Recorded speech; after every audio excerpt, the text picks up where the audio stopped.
밖에 소나기가 오는 것 같네요. 네.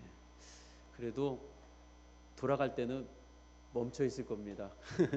걱정하지 마시고, 자, 이 시간 또 우리가 말씀을 잘 집중하시길 바랍니다.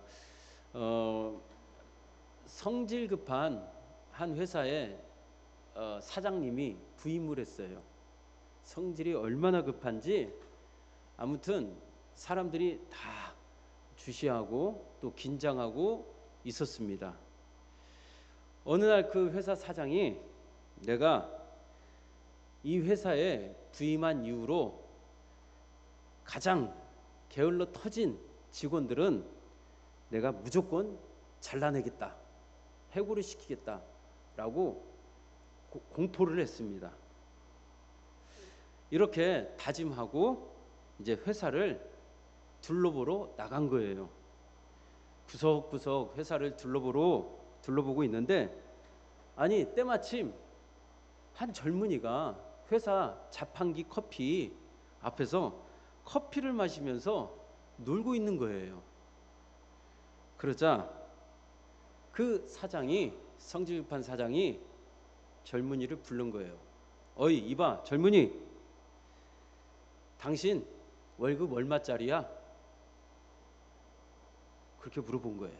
그러자 젊은이가 예, 저는 150만 원입니다 라고 했어요. 그래? 그러자 사장이 지갑에서 돈을 다 꺼내가지고 150만 원을 꺼내주면서 이봐 젊은이, 이거 받고 내일부터는 회사에 나오지 마 라고 그냥 잘라버린 거죠. 그런데 그 젊은이가 그 150만 원을 받고 너무 좋아하는 거예요. 사장님 감사합니다, 감사합니다 하면서 뒤도 안 돌아보고 막 달려 나갔어요. 사장이 그 모습을 보고 이상하겠죠? 아니 저 미친놈 봐라, 회사에 나오지 마라고 해도 저렇게 기뻐하면서 150만 원 받고 나간 저 녀석이 좀 이상하다 라고 생각하면서 옆에 있는 직원한테 물어본 거예요. 어이, 저 젊은이는 이곳에서 무슨 일을 했었나? 라고 하자 그 옆에 있는 직원이 저 젊은이는 이곳에 짜장면 배달 온 배달부입니다. 예.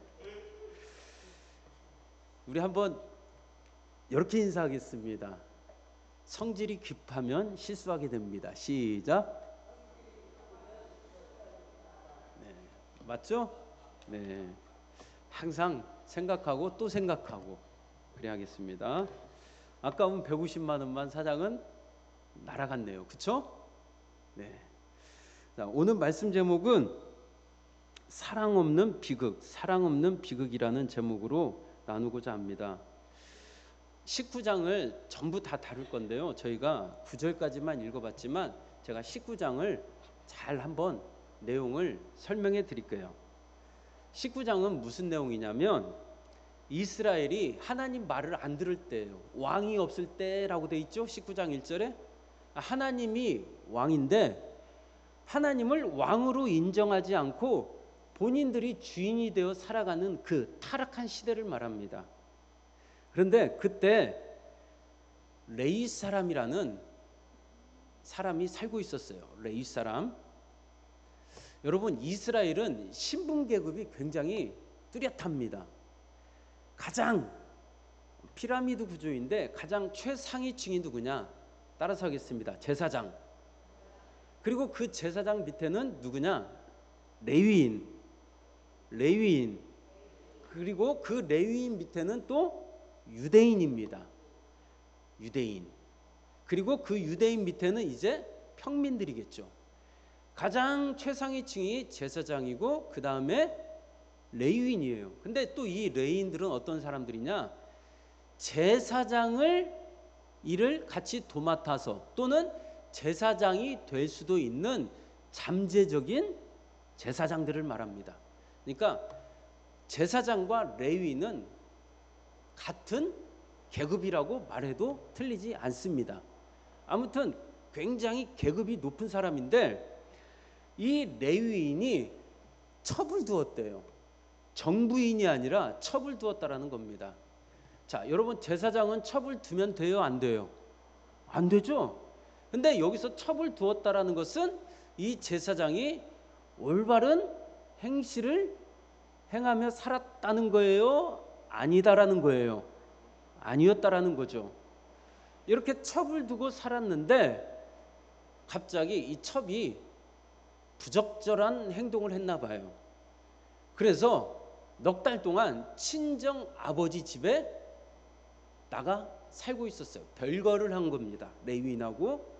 그러자 이 레위인이 아유, 내가 가서 달콤한 말로 친절하게 좀 마음 좀 풀어주고 다시 이 첩을 데려와야겠다라고 하고 장인 집에 간 겁니다.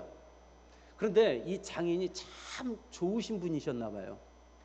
자기 딸이 부적절한 행실로 이렇게 자기 집에 와 있는데 이 사위인 레위인이 자기 딸을 데리러 오니까 친정 아버님 입장에서는 고마워요, 안 고마워요? 고맙죠. 그래서 이 친정 아버님이 3일 동안 지극정성으로 이 레위인 사위를 갖다가 대접을 했어요.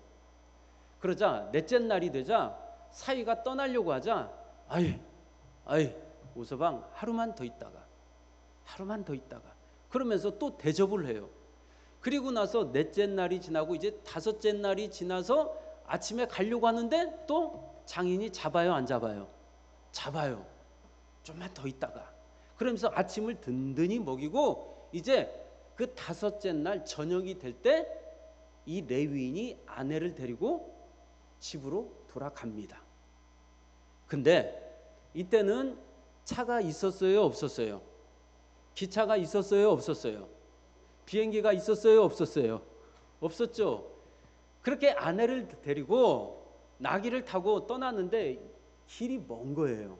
그러니까 하루 정도 좀 유숙할 곳, 머물 곳을 찾아보자 하다가 어떤 기부아 사람, 그 노인의 집에 이 레위인과 이 첩이 하루를 유숙하게 됩니다.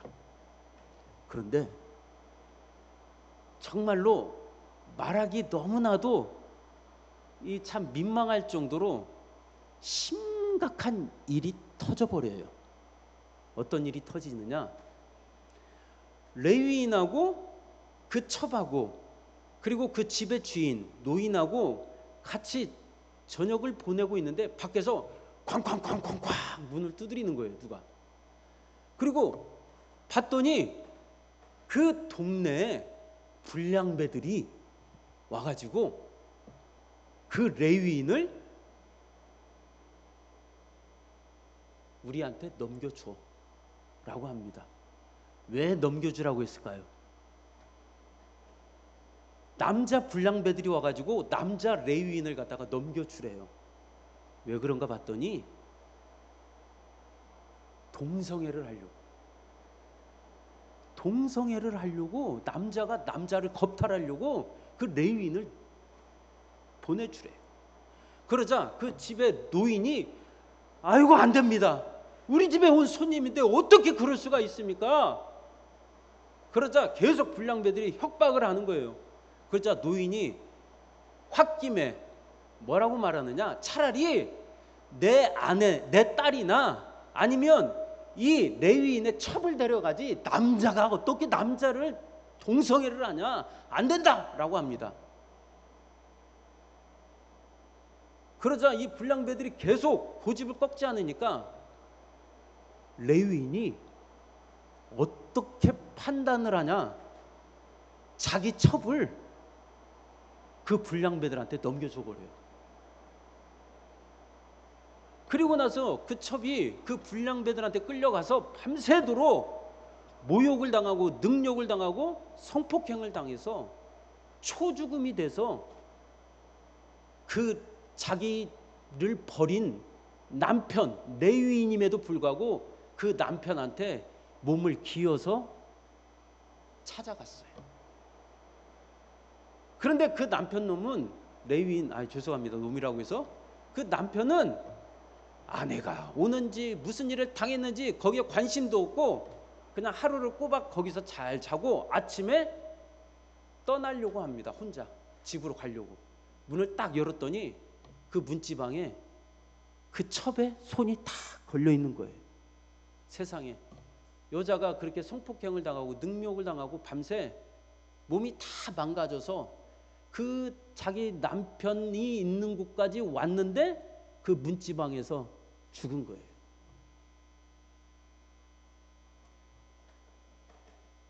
이 레위인이 뭐라고 하는지 아십니까? 어이, 일어나. 세상에 어떻게 그럴 수가 있어요? 자기가 자기 첩을, 자기 사랑하는 여인을 내어주고, 심지어는 그 여인은 그 레위인 때문에 그렇게 모든 희생을 당하고 이제 죽어서, 거의 거반 죽어서 왔는데 그 레위인은 여보 이봐 그러면서 상태를 살피지 않고 일어나, 이제 집에 가야지. 근데 여자가 일어나요, 안 일어나요? 안 일어나요. 봤더니 죽어 있는 거예요. 그러자 이 레위인이 그 여자 시체를 싣고 집으로 돌아갑니다. 그런데 더 인간 이하의 짓을 행하게 돼요. 그 안에 온몸을 갖다가 뼈마디를 12조각을 내요. 시체를 훼손하는 거예요. 그래서 그 12시체를, 조각을 각 지파, 이스라엘 12지파에 다 보냅니다. 왜 보냈을까요? 내가 이런 일을 당했으니까 나머지 12지파들이 와서 나를 도와줘라. 전쟁을 해야겠다. 라고 그렇게 시체를 훼손해서 보내는 겁니다. 이게 19장의 내용입니다. 자, 이해되셨죠? 자, 그러면 여러분, 이거 정말 성경에서는, 아니 정말 너무나도 우리가 있어서도 안 될 일이지만, 이것이 하나님을 안 믿는 불신자가 아니라 하나님의 일을 행하고 있는, 곧 앞으로 제사장이 될 사람일 수도 있고, 또 그 제사장 옆에서 성막을 돌보는, 성막의 일을 감당하는 레위인이라는 것이, 이게 중요합니다. 근데 이 사람이 어떻게 해서 첩하고 결혼을 했는지 먼저 우리가 그 상황을 먼저 이해를 할 필요가 있어요.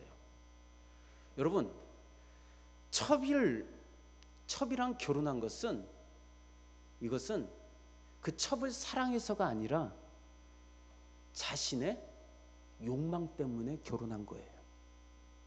이런 남자 만나면 된다, 안 된다? 된다, 안 된다? 안 된다. 이 레위인은 이 첩을 사랑하는 마음이 아니라 첩을 도구화하려고 했던 거예요. 자기 성공의 발판으로 삼으려고. 자, 그 본문이 어디에 힌트가 돼 있는지 한번 19장 2절을 한번 보십시오. 2절 시작. 그 첩이 행음하고 남편을 떠나 유다 베들레헴 그의 아버지의 집에 돌아가서 거기서 넉 달 동안을 지내매. 자, 이제 저를 보세요. 아버지의 집이라고 돼 있죠? 근데 이 친정 아버지의 집이 원문을 보니까 이런 말입니다. 벽돌로 지어서, 벽돌을 쌓아서 지어진 견고한 집이에요. 요즘 말로 말하면 아파트가 되겠죠? 그러니까 막 대충 지은 집이 아니라 벽돌을 쌓아서 아주 튼튼하게 지은 집. 그러니까 생각을 했을 때, 이 장인은 돈이 있다 없다? 돈이 있다라는 거죠. 그런데 이 장인의 딸과 결혼한 레위인은 그 집이 어떤 집이었는지 19장 9절을 보겠습니다. 레위인의 집. 자, 사위의 집은 어떤 집이었는지 19장 9절 시작.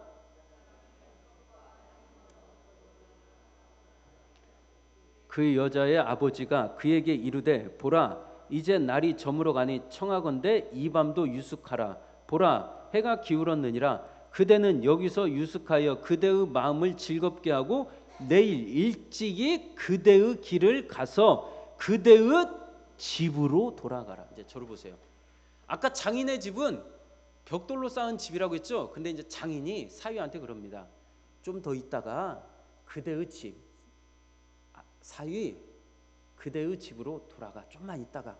근데 여기서 그대의 집이라는 말이 히브리 말로 오헬이라는 말입니다. 근데 이 말이 뭐냐? 벽돌로 쌓은 집이 아니라 풀과 털로 엮어서 만든 장막을 말합니다. 자, 그러니까 아파트 그리고 텐트 생각하면 되겠어요. 장인은 어디에 산다? 아파트.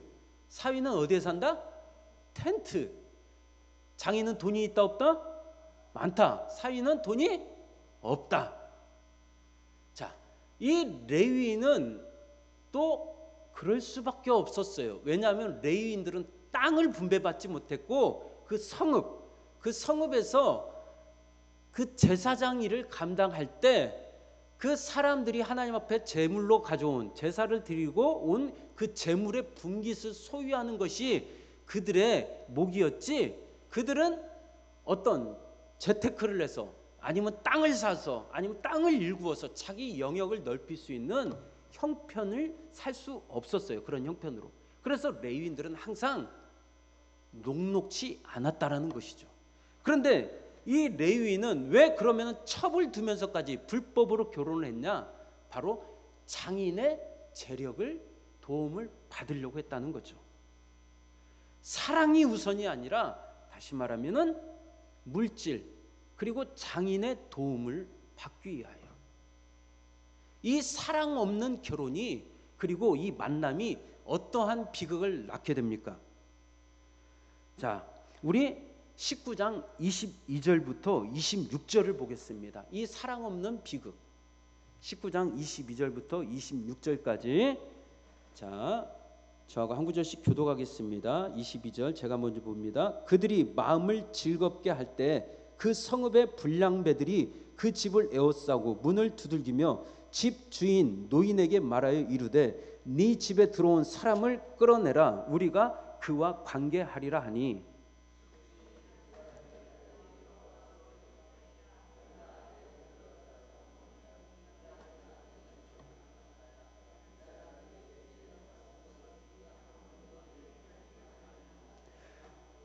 보라, 여기 내 처녀딸과 이 사람의 첩이 있은즉 내가 그들을 끌어내리니 너희가 그들을 욕보이든지 너희 눈에 좋은 대로 행하되 오직 이 사람에게는 이런 망령된 일을 행하지 말라 하나.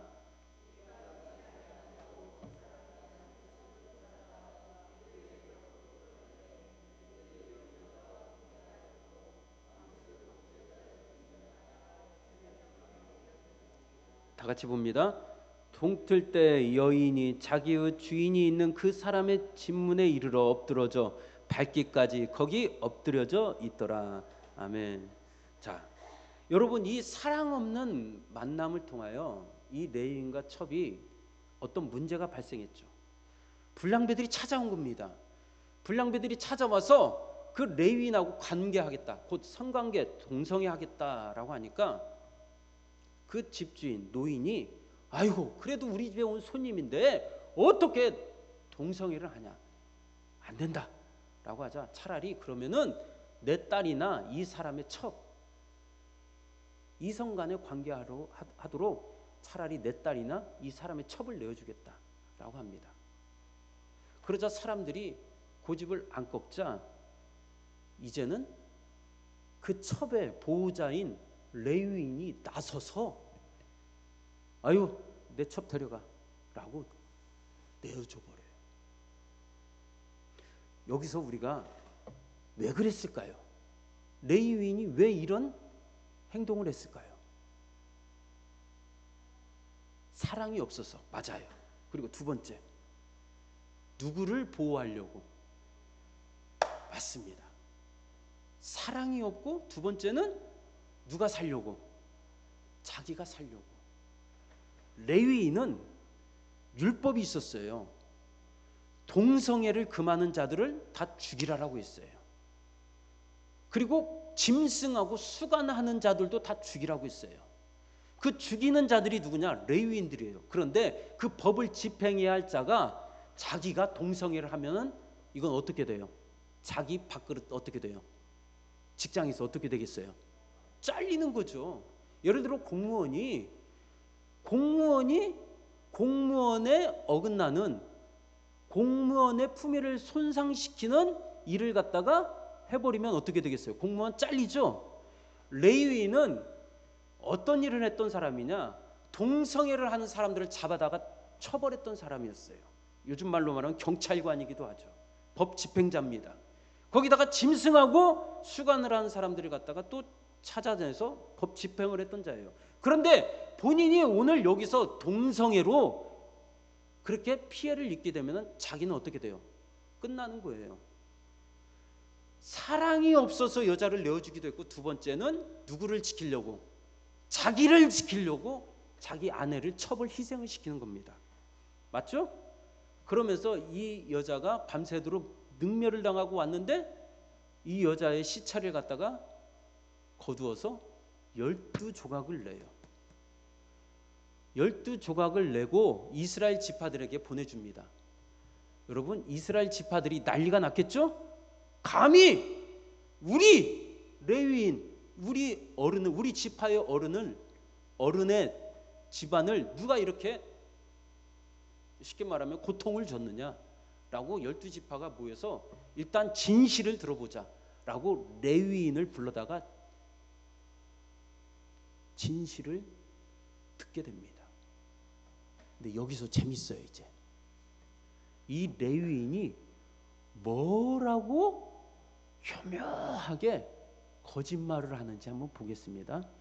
자, 일단 19장 한번 22절을 보십시오. 최초 사건입니다. 팩트 체크를 해보는 거예요. 우리가 19장 22절 시작. 그들이 마음을 즐겁게 할 때 그 성읍의 불량배들이 그 집을 에워싸고 문을 두들기며 집주인 노인에게 말하여 이르되 네 집에 들어온 사람을 끌어내라. 우리가 그와 뭐 하겠다? 자, 성관계를 하겠다라는 거죠. 자, 그런데 이스라엘 지파들이 이제 그 레위인을 불러서 야, 너 진짜 어떤 일이 있었는지 자초지정 얘기해봐 라고 하자 레위인이 이제 뭐라고 이 진실을 갖다가 왜곡하는지 성경을 보겠습니다. 자, 우리 20장 5절을 보십시오. 레위인이 뭐라고 이제 진실을 왜곡하는지 20장 5절 시작. 기브아 사람들이 나를 치러 일어나서 밤에 내가 묵고 있던 집을 에워싸고 나를 죽이려 하고 내 첩을 욕보여 그를 죽게 한지라. 저를 보세요. 여러분, 지금 이 레위 사람이 하는 말 진실이에요, 거짓이에요? 뭐가 거짓이에요? 어떤 부분이? 첫 번째, 저를 보세요.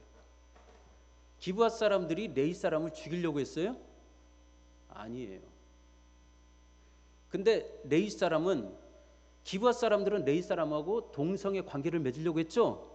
근데 레위 사람은 그것을 교묘하게 더 죄를 그들에게 크게 만들려고 동성애로 나에게 찾아온 게 아니라 나를 죽이려고 했다라고 거짓말하는 겁니다.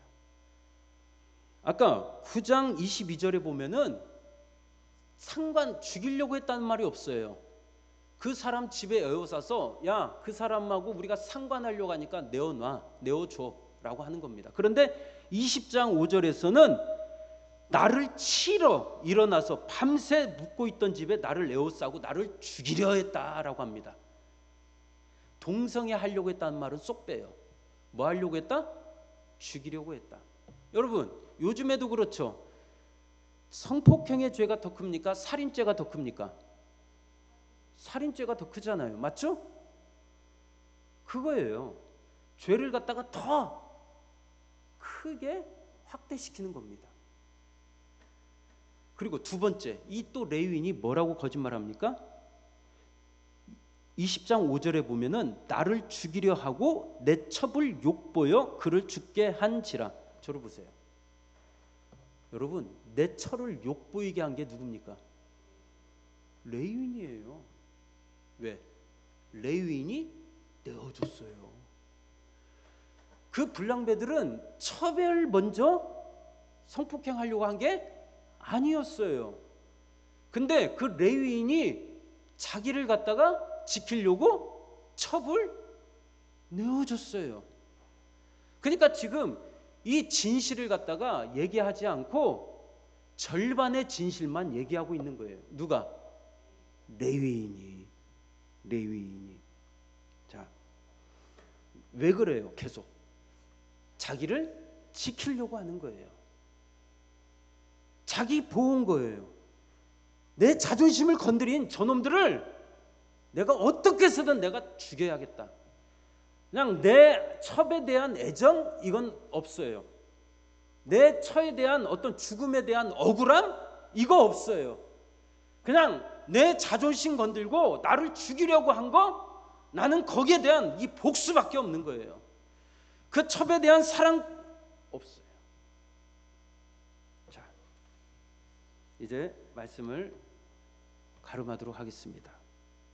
여러분, 이 레위인은 첫 번째 남편이기 전에 종교 지도자이기도 합니다. 맞죠? 종교 지도자다운 모습이 있어요, 없어요? 없습니다. 두 번째, 또 이 여자를 지켜줘야 할 보호자입니다. 남편입니다. 첩이지만 그래도 남편이에요. 맞죠? 근데 이 여자를 지켜낼 만한 자세나 마음이 있다 없다? 없었어요. 여러분, 사사기의 주제는 단 하나입니다.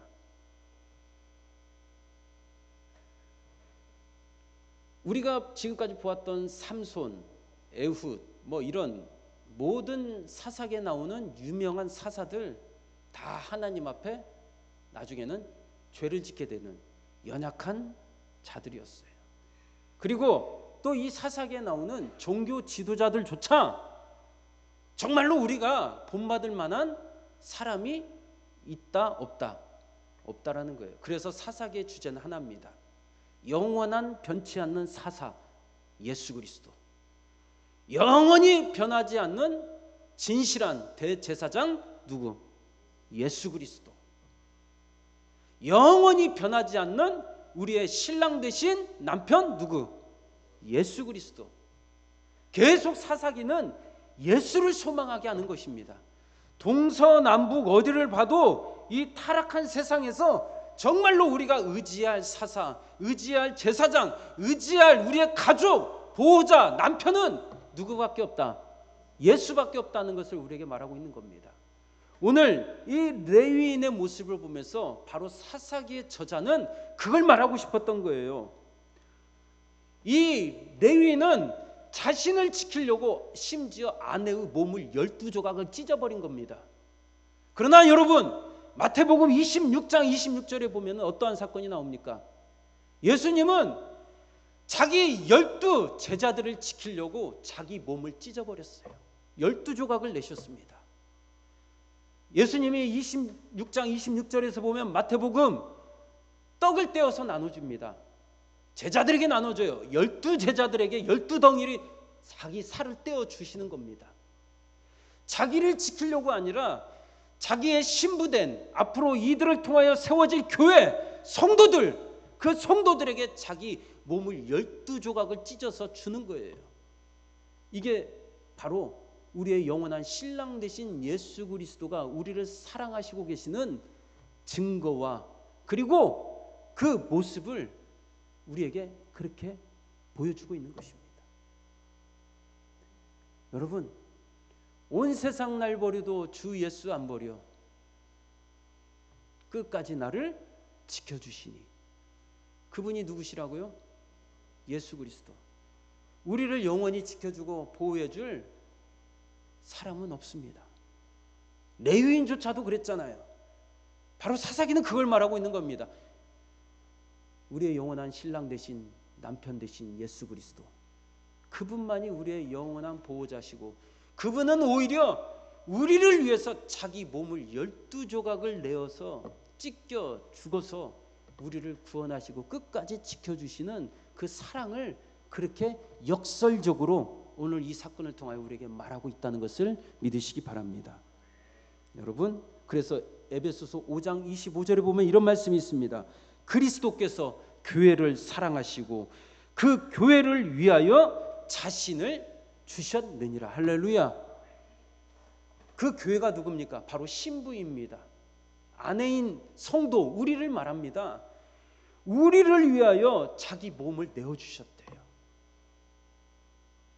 오늘 이 하나님의 은혜와 사랑을 여러분들이 기억하시면서 세상에 여러분들을 지켜줄 사람, 잠시 잠깐의 허무한 사랑, 허무한 어떤 인간적인 힘, 그것 바라보지 마시고 우리의 영원히 보호자가 되시며 우리를 지켜주실 그 하나님 소망하면서 여러분, 하나님 사랑만이 진실이고 영원하고 또 그분의 사랑만이 여러분 우리에게는 유일한 소망이 된다는 것을 믿으시면서 다시 한번 한 주간 주님과 동행하는 여러분들이 되시길 주님의 이름으로 축복합니다.